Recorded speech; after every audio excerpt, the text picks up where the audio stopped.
I have a stutter. Should I start a podcast? I'm slightly terrified to ask. I have a stutter. Should I start a podcast? This is a question I've seen recently and I wanted to stick my 2 cents in, so here I am. Hello, I'm Olivia D'Souza. I'm a multi-passionate entrepreneur. I'm a content and podcast expert. I support visionary entrepreneurs and leaders passionate about living with purpose. Join me as we explore podcasting, life, business, and authenticity. Subscribe for meaningful conversations with a business buddy who gets what it's like. Welcome to Magnetic Pod. I'm stepping in the next level me. So I saw this in a Facebook post and in a group where someone obviously wants to start a podcast. And if you are asking that question and if you are slightly terrified, to me, that is a signal that, yes, you definitely should do that. The truth is, like I say all the time in my podcasts, I can't give you the answers. It is not my place, my business, or anyone's place or business to tell you the right, in air quotes, the right way to do anything in your life, including your podcast. Sure, I have experience with podcasts and helping people with podcasts, but even then I can only share stories and what happens with other people and my views and my observations and what other people have found. But in the end, it's all up to you. But if you are at a place where you are asking a question and it might be about a stutter, you may or may not have a stutter, it might be any challenge or hang up or whatever it is. But if you have this desire in you that you ask the question, and if you have that I am terrified to ask, then that is like a dare from the universe to me.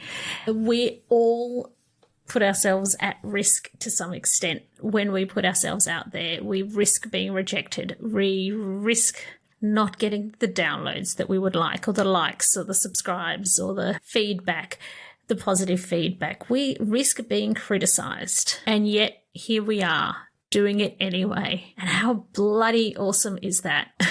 How commendable is it that we are driven by something inside us? And that is how we have to live our lives. And that is, as a mother, how I hope and want and desire for my children to live their lives, and how I think we all should live our lives, is to be guided by something internal. And though we work on these podcasts and work on growing them and do want to increase our listenership and do want to find our people who get us and understand us, and that's why we speak up, we also do risk the other side, and that is all kind of external validation, isn't it, that we're putting ourselves out there to get, in a way, but we have to not rely on external validation. The true validation comes from within.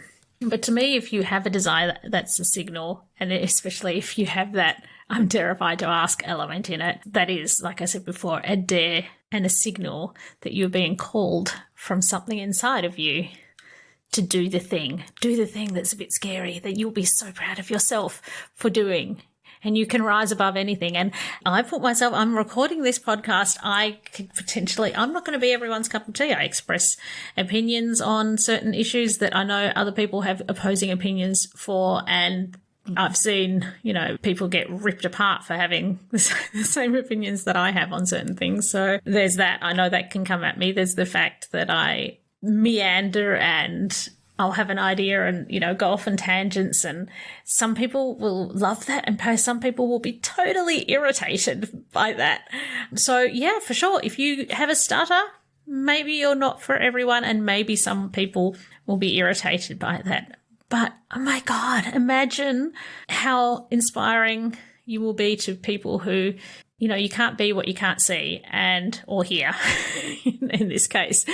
And surely anyone who it's got to be only a good thing. If you can't see an example of someone like you, then be the example. Although that there are examples. I did do a little bit of research and found that there are people. There's Stutter Talk out there, and there's Stuttering is Cool. So there are podcasts about it. Not that you necessarily want to make your podcast about that. I don't know what this person wanted to make their podcast about. But whatever the podcast is about, if you are unapologetically you are giving other people permission to be unapologetically them. They are seeing what is possible. And, the right people will cheer you on, and the rest don't matter. So that's my 2 cents. What do you think? Yeah, go for it is what I say. So I will leave it at that for this week. Let me know what you want me to talk about next week, or in the next episode, I should say. And see you in the next one. Bye. I'm stepping in the next level me. I'm here to be everything I can be. Like a snake, I'm shedding my skin to be my wild next level me. I'm stepping in the next level me. I'm here to be everything I can be. Give you whiplash when you turn around and see me go again. Next level me. It's time to be. Hello, it's Livy here. Have you ever wondered about what the key elements are that make a podcast truly stand out? Or maybe you're thinking about starting your own special podcast and feel a bit overwhelmed and don't know where to start. Well, I have something for you. Introducing the ultimate podcast checklist. Da, da, da, da.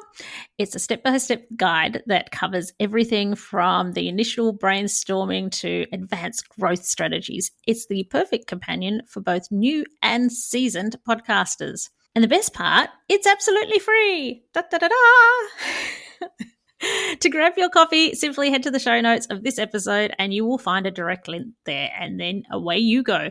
Remember, every podcast started with that initial spark and the right resource, so let the ultimate podcasting checklist be yours.